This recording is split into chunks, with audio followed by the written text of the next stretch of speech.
come back to it. I was just reading about it. Hold on. Yeah, so I'm surprised that they didn't use it to their advantage, because every single time Johnny Depp is trending, it's to vindicate him. It's to talk about how he's not wrong, how Amber Heard is wrong, how like justice for Johnny Depp is always trending. Johnny Depp is always innocent is always trending.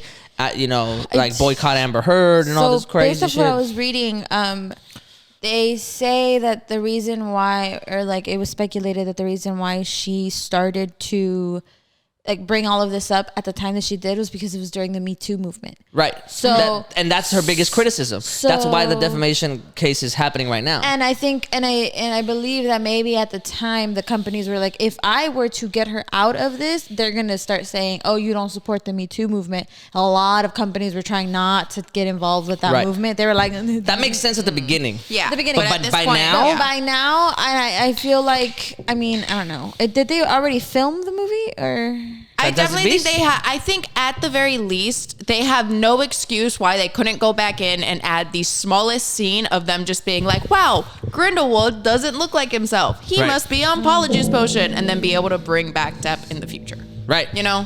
And they didn't do that. If anything, the thing that is most annoying is that not only did they not do that, but they didn't even like acknowledge any sign of the fact that he changed, not only physically his appearance, but like acting wise, they act completely different. Yeah. Like personality is just not the same at all in Grindelwald anymore. And I'm not necessarily that mad at that. I'm not mad at the fact that he's different, especially with you explaining that like the actor came and said like, I'm not going to try to act like Depp. If I do, that'll be what do you say? Creative suicide. Yeah, which is facts. Like, yeah, and that's a great thing, saying that like, yo, I can't act the way Johnny acts. You know, that's and great on him. But the fact that they don't even want to acknowledge it and they want to just act like that is the same fucking person. Annoyed. I bet. Yeah, really I just feel like with the Wizarding World, you had options. So many ways. You had options of being able to tell like, because especially because the first movie called Colin Farrell was the New York cop, and he ends up being Johnny Depp as Grindelwald at the end. Right, so you've already set the precedent of Johnny Depp possibly being able to manipulate all of that because his appearance. And even if they didn't do it on the side of like trying to bring Johnny back or anything like that, just for the story, like just you know, or have Albus say like this is the Grindelwald that I know. This is the one. This is his true appearance. As if he was on Polyjuice Potion before. Right. Like, you know what I mean? Just like have some sort of for continuity or some things like that. But but overall, on an artistic sense, a lot of points. On an artistic sense, I think this movie's great. Some of the magic that was like filmed, and like the special effects, and like it has been actually. This movie has the best action sequences of any Harry Potter Wizarding World movie ever. Yeah, definitely. Yes, it just hands down the level of magic, the mastery of magic that these wizards are like. Dumbledore's first army all day. Fuck his second army. Like there are actually a lot of, so like I follow a lot of different like Harry Potter fandom groups and things like that, and a lot of people talk about the fact that like in the original Harry Potter movies, especially when they get to like the wars in the final movie, the entire time, half the time, it's just wizards waving their wands, and you just see basically like stunning spells coming out of their wands and just like hitting people, and people like almost like you could legit just replace their wands with guns, and it's like it would be the same thing. Yeah. Right. Like you're just hitting people and they just fall. You know. In this one now, you watch like what's the new girl that they just put in there? The black girl, the black wizard. Lally. Lally. That's her name. Lally.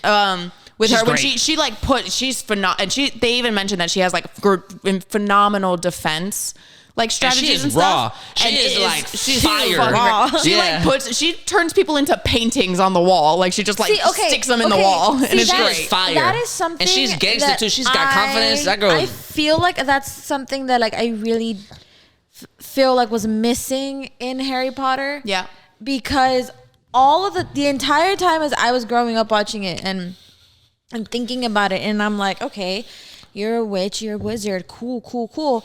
That's all you can do with your wand? Like, is that really the only spell you memorize? Like, you really can't is really Harry the only one that's supposed to know, or maybe has a knowledge of one spell that might be like miraculous? Like, but bro, no, even with him though, I know he and only even then- knows one spell, and it's the Exactly. most basic spell. It's and the exactly, disarming charm. That's what I'm saying. It's like as I was growing up, I was just like, this is what the wizards do. I get the like, I understand why, because they're children and they may not be able to, like, you know, they may But not there was know limits more to or that whatever. too. Huh? Even the adults. Yeah, but even then in the sixth movie or in the fifth movie, whenever fucking the First Order comes in to fight the Death Eaters in the little room with the doorway or whatever, like, they come in and they wreck shop. Like, you could tell the difference between when Sirius comes in and is fighting and it's and still when not Harry different spells though.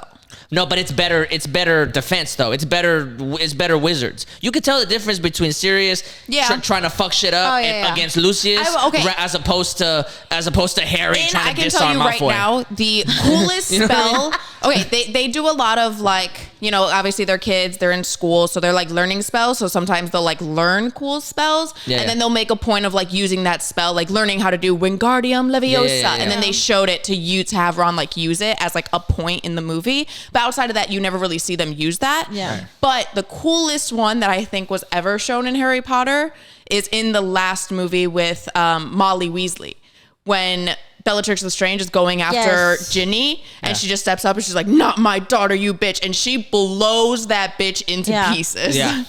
Coolest fucking one I've ever seen, that they didn't have to do any explanation. It was just like, here's a new spell for you. Right. Like, right.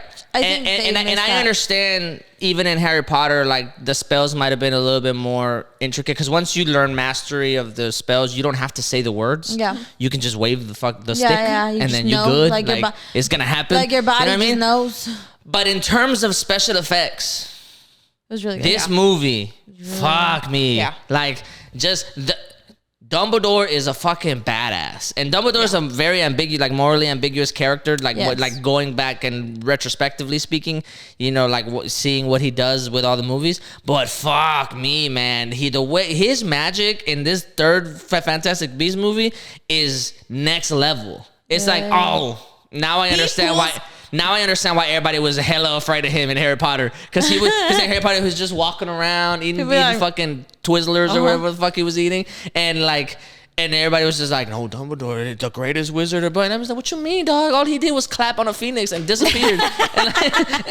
But in this movie, yo, he went into like an alternate dimension. Yeah, he's steady like pulling a people into fucking different places. weird room of white, and like sucked the soul out of this one dude. Fought him in a different dimension, brought him back, and was like, "There, my child." And like, we might fuck shit up. What? And the entire time, There. the entire time, he just was walking. Yep. Swayed, like Swaying. fucking cool as a cucumber. Okay. Chilling, eating a corn cup. Like, chilling in a corn cup. it was fucking great.